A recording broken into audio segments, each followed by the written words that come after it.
Olá, meu nome é Caio Boamorte e nos próximos minutos irei apresentar o trabalho intitulado Estudo Metodológico da Mensuração da Altura das Copas das Árvores como Subsídio a Projetos de Cálculo de Estoque de Carbono. Trabalho esse desenvolvido no Laboratório Espaço de Sensoramento Remoto da UFRJ, com orientação do professor Rafael Barros, do Departamento de Geografia da UFRJ. Determinar a altura de árvores, em geral, é uma tarefa pouco exata, dada as dificuldades envolvidas na tarefa, especialmente dentro de uma floresta. Diversas estimativas dependem da visualização do topo da árvore e usam estimativas visuais e cálculos geométricos baseados em pequenas parcelas e então têm seus resultados extrapolados para uma região por inteiro. Como afirma Lagomazino, a métrica da altura da vegetação é um dado importante, pois ela é um dos dados necessários para o cálculo de estoque de carbono. Através deste cálculo, é possível mensurar a quantidade de gases de efeito estufa que podem ser liberados na atmosfera caso determinada vegetação seja destruída. Atualmente, o método que proporciona o resultado mais detalhado é a utilização de equipamentos LiDAR, mas com seu custo ainda muito elevado, nem sempre se tem acesso a tais dados. Para áreas de até poucas centenas de hectares e com pouca variação de altimetria, a utilização de VANT, veículo aéreo não tripulado, pode trazer a melhora nessas estimativas. É importante pontuar que, a partir da mensuração do estoque de carbono, é possível captar recursos a partir de medidas de redução de emissões decorrentes do desmatamento e da degradação de florestas, REDD+, que recompensam financeiramente projetos e instituições com base nos seus resultados na redução da emissão de gases de estufa.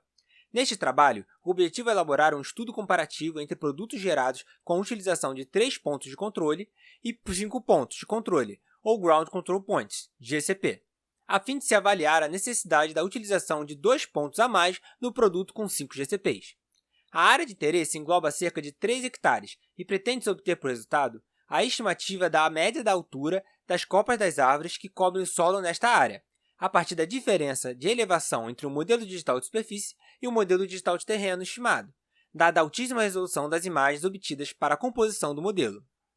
A área de estudo fica localizada em uma franja de mangue próxima à praia de Araçatiba, no canal da Varzinha, na Reserva Estadual da Guaratiba, no município do Rio de Janeiro, com uma área imageada total de aproximadamente 23 hectares, porém com análises feitas em apenas um recorte de aproximadamente 3 hectares.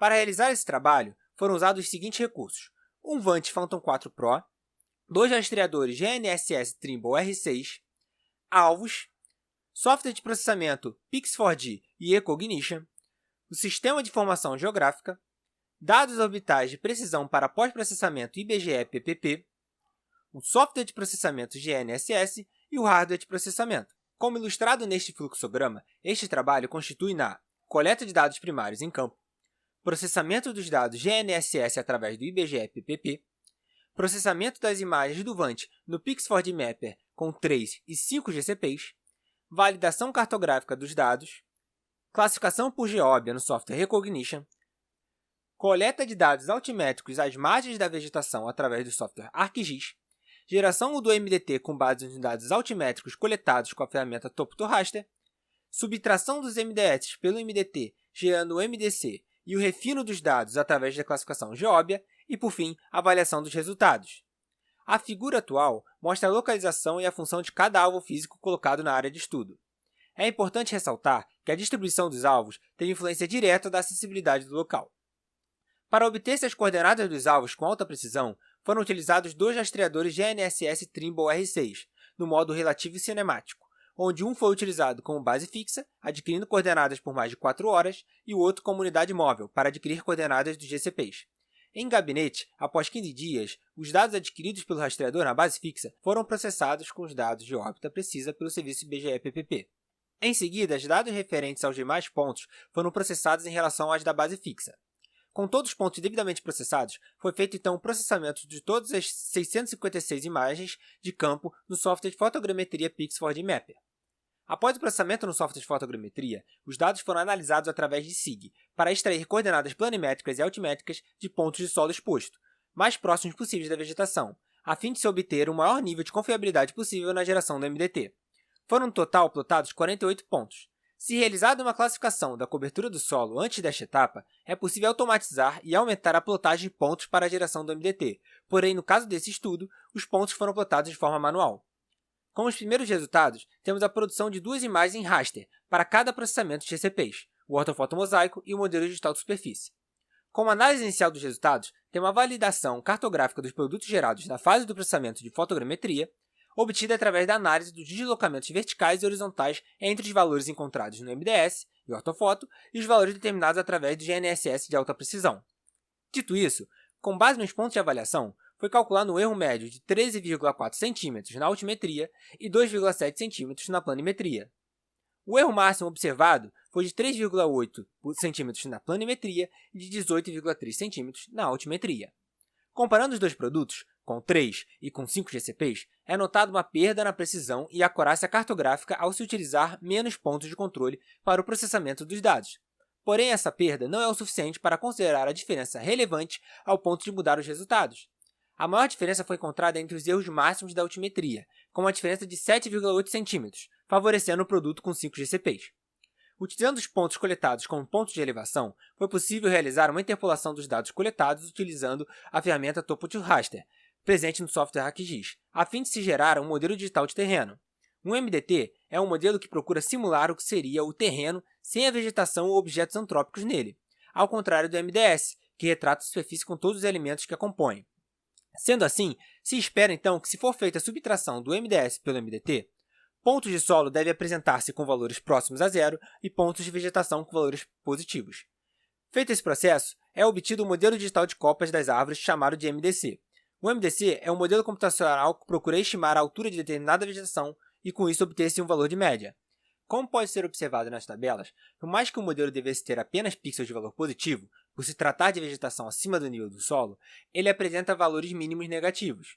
Isso ocorre porque em alguns pontos de solo e água houve uma superestimativa no MDT. Como o cálculo de altura média das copas da vegetação é feito através da soma dos valores dos pixels dividido pelo número de pixels, é preciso desconsiderar os pixels correspondentes ao solo e à água para a obtenção de um resultado mais próximo da realidade. Para realizar esse processo de refino dos dados, foi feita uma classificação por meio de técnicas de geóbia, para separar pixels de solo, vegetação e água. Esse processo acaba por ajudar a diminuir os efeitos da superestimativa do MDT mencionada no slide anterior. Dito isso, o resultado do MDC com 3 pontos de controle obteve uma média de 5,69 metros não refinado e 6,22 metros refinado. E o MDC com 5 pontos de controle teve uma média de 5,66 não refinado e 6,18 refinado. De acordo com o estudo de Estrada et al. 2014, que teve como área de estudo toda a reserva estadual de Guaratiba e que utilizou dados do MDS SRTM para obter a altura da vegetação, a altura média esperada para essa formação é de 7,4 metros, com a margem de erro de 2,3 metros.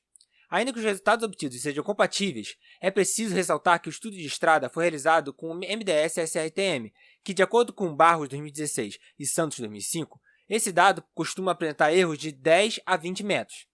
Como conclusão, podemos afirmar que a utilização de 3 pontos de controle, ao invés de 5 pontos, não gera perdas dos resultados que justifiquem o trabalhoso tempo gasto na distribuição e coleta de dados de mais 2 pontos de controle em campo. De acordo com os resultados obtidos neste e nos trabalhos de Boa Morte 2019 e Coelho 2019, estima-se que os erros de estimativa de altura das árvores fiquem abaixo de 1 metro, visto que o MDS que apresentaram tem erros máximos de até 15 centímetros e que as variações máximas no terreno, observadas qualitativamente em campo, ficam em torno de 75 centímetros. Em termos médios, esses erros devem ficar ainda menores. A próxima etapa do trabalho será repetir os levantamentos com a medição da altura de alguns indivíduos de mangue mais favoráveis para tal, a fim de checar a acurácia dos resultados. Além disso, a modelagem por meio de geóbia será mais explorada com dados de VANT como subsídio ao cálculo do estoque de carbono. É aguardado ainda um voo com LiDAR na área para se checar com grande amplitude o MDC, já que este produto oriundo do LiDAR apresenta grande acurácia, pois os sinais emitidos pelo equipamento conseguem atingir o solo, gerando um MDT de grande acurácia, como sugere Medira Aguilar, 2015.